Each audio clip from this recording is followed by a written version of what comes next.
Meow. She looks displeased with this whole situation. Guess where you're going? To heaven? Far upstate. Oh! Is there lots of room to run around? No. Ah. Hey, we're two fat guys. And we just watched 300, Rise of an Empire. It doesn't deserve that voice. Everything deserves that voice. Everything. Well, I guess you... Did you do Howard the Duck that way? Probably. I'm gonna go back and check the tape. We didn't actually have that rhythm in a lot of our earlier ones. It's true. I watched one or two of the earlier ones recently, and it was sad. I'm like, what? Who is this? Yeah, it's done on a laptop. Yeah. Shitty audio, but now you can hear our voices crystal clear. And see our shitty lighting and our shadow beards. Yep. Shadow beards. Right. So 300... the name of my horse. Fly, Shadowbeard. It's all very relevant to 300 Rise of an Empire. We would rather talk about just about anything else. It ties in the end. Okay, I think the biggest thing I can say about this film is it's completely uninspired in the way that the first one was original and fresh and new. Yeah, right off the bat, let's just say this movie sucks. Yeah, it is not a good movie. Like, there are a few good shots. Not even a lot of good shots. Not even like tons. It's not even like left and right. Like, oh, there's a splash page. Like one or two times I was like, that's a comic book splash page. But they just tried so many times to make one of the splash page moments that made the first movie so amazing. Yeah, there were a lot of failures. Yeah, they just tried so many that you're bound to accidentally do one or two. Yeah. And they did do one or two, but by and large, this movie is bad. Like, I thought it would be not good. I didn't think it would be actively bad. Yeah, I was expecting mediocre at best. I was expecting us not to really have anything to talk about. Yeah, it's one of those boring sort of like, whatever, it's... Not the case. We have plenty to talk about. Yes. You took notes. Towards the end, there were a few things like, I need to make sure, because my brain was in the mode where it's trying to delete things, like trying to forget this movie already, because it was that bad. So I just jotted down a few things, but you said it really good that you like, this is the... It feels like a fan film. Yes, it feels like a super high budget, low quality fan film. It was like a bunch of people were like, "Oh man, you know what was fucking awesome? 300. Let's do that again." And they're like, "Oh, we can't. We didn't get any of the main actors. Oh, we got Lena Headey. Oh, great. Oh, good, sweet. Yeah, score. We got the one. It's like how the guy that plays Chekhov shows up in like Star Trek fan films a bunch. Like, yeah, you get your one or two actors to come back, and by and large, though, it's like here we're just gonna fill it with analogs of those characters that you liked from the first one. Yeah, in the worst kind of paper cutter, it was a paint by numbers 300 film, and it failed at that even. Yeah, it was uninspired was the word. I whole time I was going like it's not dispassionate because clearly these people wanted to make a 300 movie. Yeah, it was just uninspired. There was no spark behind it. It was we like 300. Here's this. So that's the bigger thing I had. There's a lot of just random notes I have. I was very bad about. I guess first, because I'm hoping a lot of people aren't going to go out and watch this. Just talk a little bit about the plot. Okay, yeah. And so it's a mid. Yeah, I wrote down it is a mid pre-sequel. Yeah, it is. It takes place before, during, and after the timeline. Yeah, it's in a terrible sort of fashion. Yeah, in the fan fiction sort of way, like, oh, I'm gonna arrive to Sparta and get them to unite Greece. Oh, okay, he's at the oracles now. You just missed him. Yeah. Oh, it's crazy. And honestly, not since like D-Wars have I seen so many stories in a flashback, in a flash forward, in a narration. Oh my god, yeah. Yeah, I lost track of because there were like. Okay, so the whole story is being narrated by Lena Headey's character to, like, the Spartans as they're sailing into this battle. But that's really at the end of the movie? Yeah, that's the very end. So then she's telling the story of this guy. So it starts with, like, the beginning of him, and then he jumps forward, and then he tells the, like, in-between story of Xerxes. Yeah, and then there's, like, three characters that, like, you get their backstory at different times. Like, okay, well, let's jump back again and do all their backstory. And it's just, the chronology is a nightmare. Their structure is miserable. There's really not a whole lot to redeem here. But, okay, so the basic idea is there's this Athenian who kills Xerxes' father, Darius. And then Xerxes becomes the freakish god monster that he is. Yeah, he's like, I need revenge, and the best way to do that is to become a god. Starts attacking Greece. Also, there's this general who we never heard of before who's in charge of the navy, this woman. Yeah, which, I mean, I didn't mind the Xerxes stuff. Like, no, I didn't mind it. Just I like the idea of getting a background on Xerxes. I didn't like him go from a man. Yeah, I didn't like the specific execution. But exactly. Yeah, I didn't like how they did it. The concept of it wasn't flawed. It was the execution that was flawed. So then you have Xerxes' backstory and essentially this Navy general. So because the guy from Athenian, he's the leader of the Navy for Athens. Yeah.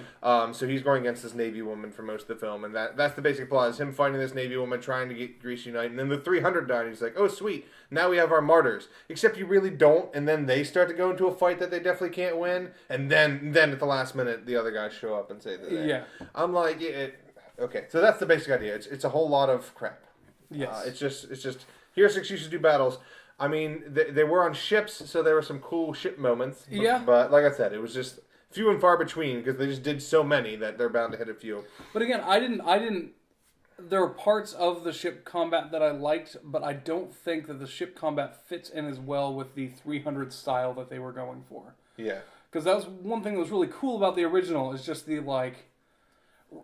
really close up of the fighting. Like you're following one dude just like cut a swath through an army. Yeah. And on boats, it's like, all right, a bunch of people on boats, like we're gonna sail that way and grit our teeth for a little bit. Like it's but then you don't have it's not like Pirates of the Caribbean where you have the fewer ships, but like you can see where they're going. It's still like army on army, but ships, but they're focusing only on a couple people. It's weird. And also, like we spend the whole first movie finding out like how Spartans are the ultimate warriors, and they're the ones who train, and they're great. And then these Athenians, just all of them, just cut through thousands of people like it's nothing. Yeah. Like I think, like if you measure it out, you probably see a few more, no-name Athenians get cut down than you did the Spartans. But that's because they also have more. They also have more than 300 people, though. Yeah. So you can afford to do that in the plot. It's just, they're like. Lots of problems. Lots of problems. Yes. All right. What's next on your list of problems? All right, so I'm just going to jump and around that. Okay, so one thing that really bothered me that also led to one of the few good moments in the film was, so there's a woman in the film. Like, okay, yeah, so the woman's the villain. Like, that's fine. Like, I like being a villain. So then they have, they get to the middle of the film, and if you remember in the middle of 300, then Xerxes talks with Leonidas one-on-one. Yeah, so they have to have that scene. You're right. It's just that exact scene. So they were. Oh shit, you're right. Yes, in fact, there's so many little moments from that. So they send the person to get the king, or the leader, and they make a funny quip about hopefully they kill me. So Leonidas is like, let's hope he's stupid enough to kill me. And then this one, it was he's like, we're gonna murder all of you and like nail you to your mast and watch you burn into the sea. He goes, why don't you just say that? Like he has to quip. Yeah, so it takes him over to the general, and the general offers him all these riches, like, don't fight, don't let your men die, we're going to offer you riches. Except now, since it's a woman, they have to fuck. Yeah. Like, she's just like, I like how you fight, so I need to have sex with you. Like, in the worst kind, like, man, I want to watch feminists tear this thing to shreds. It was real bad. Yeah, it was real bad. And honestly, I swear to God, they only put the scene in because later when they're fighting, she gets to have the line, you fight much harder than you fuck. And I am 1,000% sure that someone thought of that line and said, oh, that's so badass. I'm going to make sure they have sex in the middle of this movie so that way I can put this line in. I'm so smart. Yeah, it's bad. It's miserable. However, if we may note, so like he's on the enemy ship, there's like immortals and all these bad guys everywhere, and they're just in the captain's cabins, start very loudly having angry, rough sex.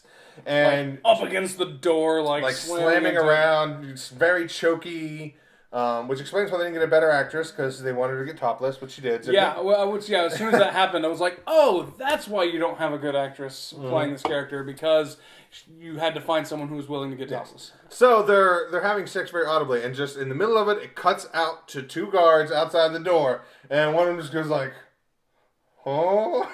And we died.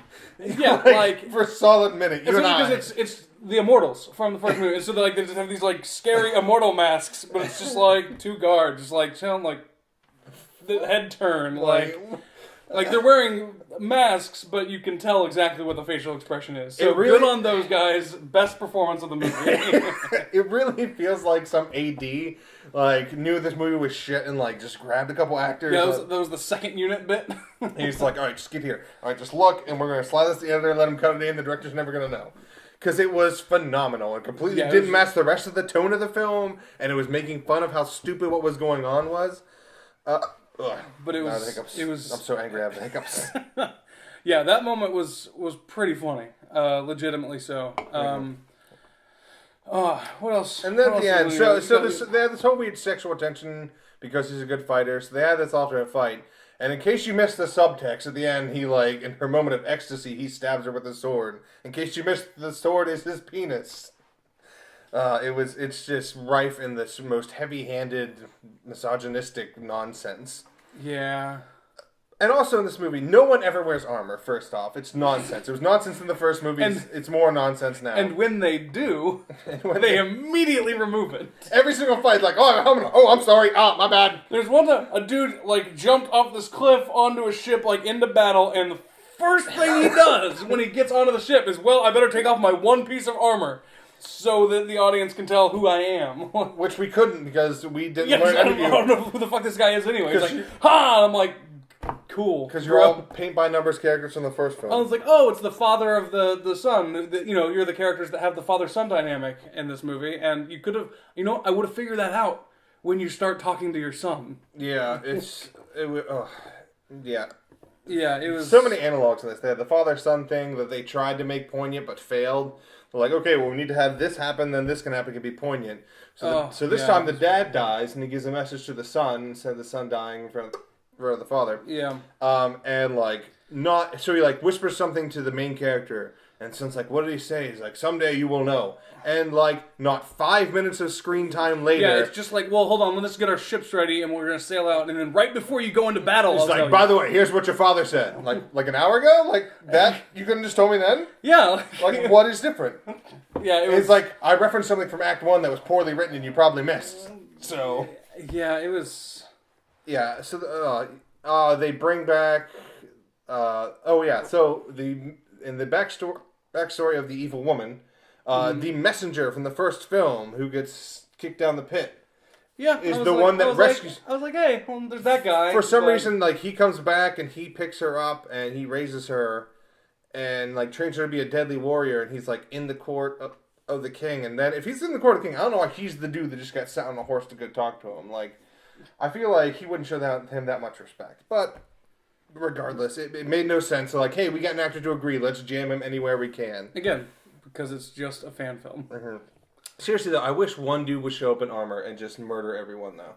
Like, oh, shit, oh, no, and everyone gets killed. And what's funny is, in this movie, they even showed that armor is effective. Mm-hmm. In the first fight, the main character had a helmet on and, like, deflected at least 2 significant blows because he was wearing his helmet. And then they refused to wear helmets any other time in the movie. I'm like... Now, ignoring the homoerotic shirtlessness of it, like, at least in the first movie, they wore helmets most of the time. There were 1 or 2 moments where, like, okay, he needs to have face. But the best was when they did they had the speech about, he needed to see, and it was hot and all that when he's taking his armor off. Yeah. That was actually a good way to do that. Like, okay, well, now you have this big cinematic moment. But not just, this could be an extra, and we're actually paying this guy more. Let's make sure you can see his face. Yeah. Maybe just use an extra then. And it's weird. They like, okay, we know the 300 films have sort of a monochrome color palette. Like, they decided to switch it to blue because Athenians wear blue, so let's make it blue. And just have this sort of blue-white wash over everything that, unlike the sort of the sand orange red of the... But you would still get that in, like, Sparta, which...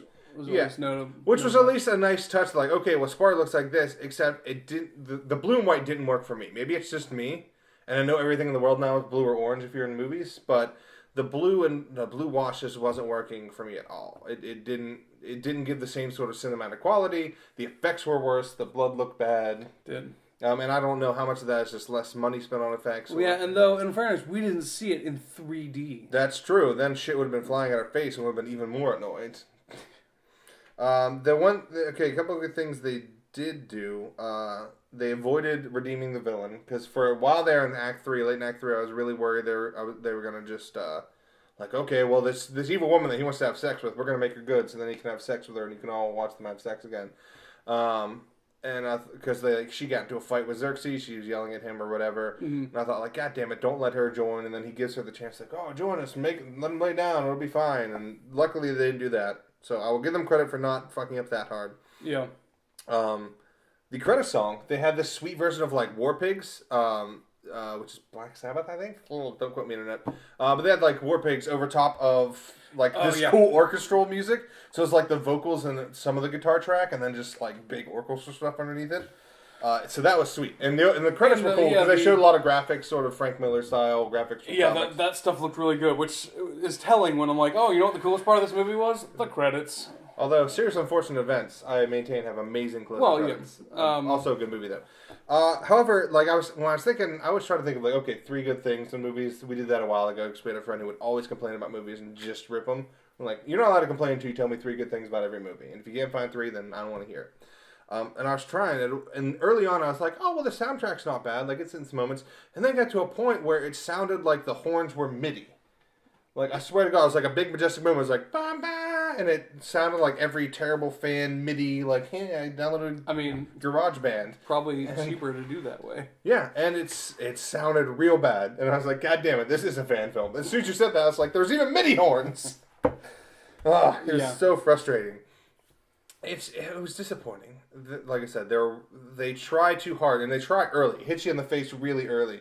Because you're like, oh, here's this sweet action sequence. We're going to have tons of fast motion into slow motion. They did that all the time in the first 300. Yeah. Look how monochrome this is. It's blue as shit, guys. Jam you in the face with it. Someone's narrating a story that you don't know what the timing of the story is. You're going to find out later. That's how good this is. Yeah, it was... Plus, there were... it was bad. Honestly, I was shocked that they didn't have an evil politician like they did in the first one, because there was that politician who opposed him in the beginning. I was like, is he going to like sell them out to Xerxes again? We're going to do that same plot line? There was like one other character that didn't have an analog, but other than that, like it was beat for beat, take a character, have a shittier version in this one, and worse action, worse effects. Yeah, like this movie, no Michael Fassbender. Yeah. Anywhere to be seen.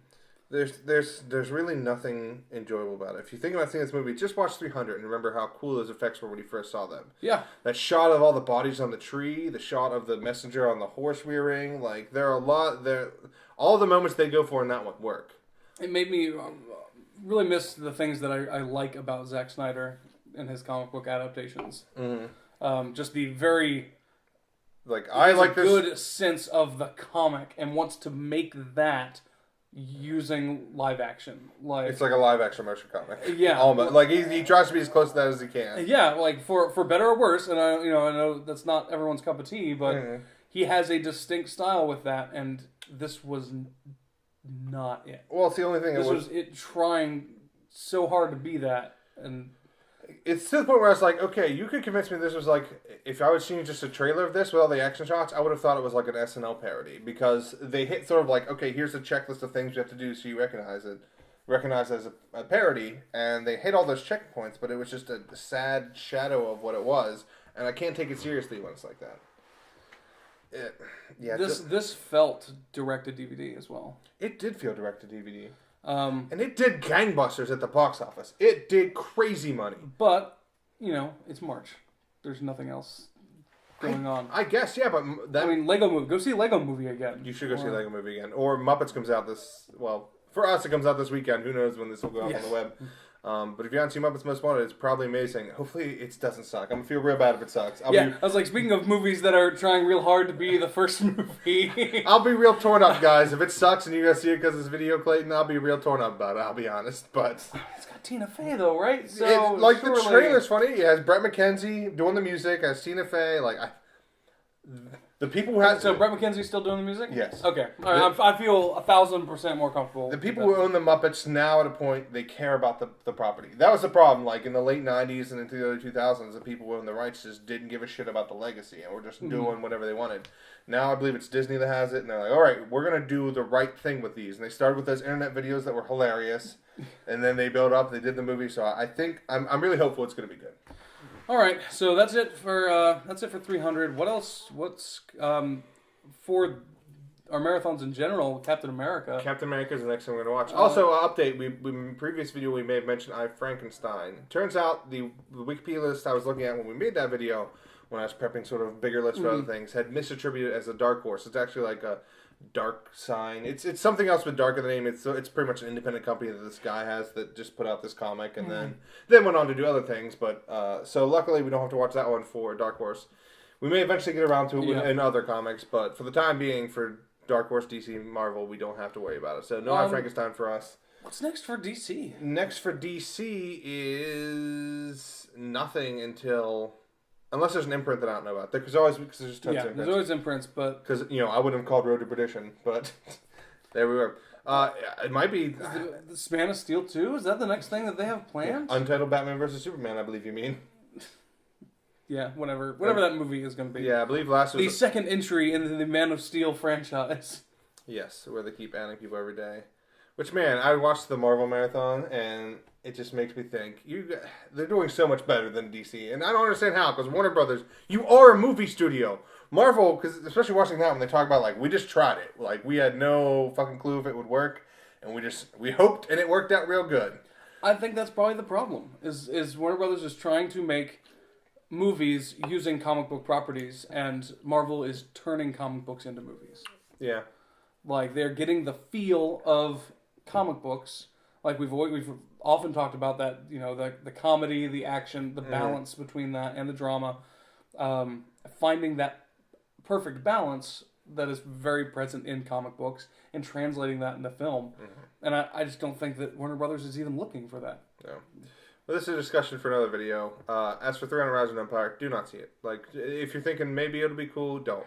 Maybe if you have it on HBO, like 6 months from now when it's on HBO, leave it on in the background. Maybe you'll catch you'll catch one or two of the good shots. Pay attention for the sex scene. You'll hear it, and be ready for those guards, and then watch the closing credits, and you'll have a pretty good time. Yeah.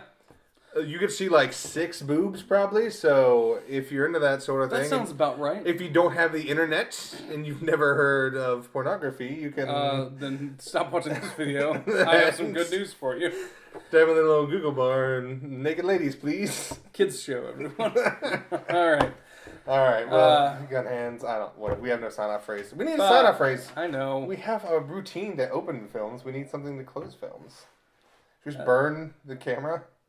Every time? Yeah. You got multiples, so we'll make it a couple of videos. That's my mama. Oh, no! We forgot! What? Exceeded by, matched by... Alright, 2 Fat Guys bonus feature. Bonus track! You didn't, I hope you didn't, because I just put the slide up there, that you didn't stop watching, because there's more. Yes, so, one thing we forgot to mention, it was so bad that we specifically had to mention this line. So they're describing the naval woman, the female villain. And they want to make her sound badass, so they say... And it's like her skill in battle is only exceeded by her beauty. And her beauty is only matched by her devotion to her leader. Yeah, to her leader. And I'm like, then her devotion to her leader is also exceeded by... also exceeds her prowess in battle. Yeah, so... Like, that just seems like something you could... Anyone along the line should have taken a second look at that.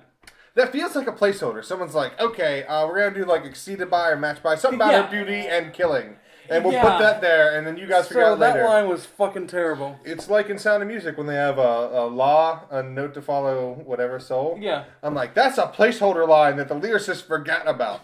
He's I like, think whatever. This line's mostly filler. He's like, whatever, here's the law, and we'll put in something for law. It doesn't matter. This is a stupid song, we're going to get done with it. Yeah. And then the show premiered, and he went, oh no. Oh, I fucked up. I fucked up real bad. I hope someone got fired 1,000 times for that line. Yep, so... Thanks for watching bonus features. She's such a good singer, too. It's pronounced bonus track. Such obscure references.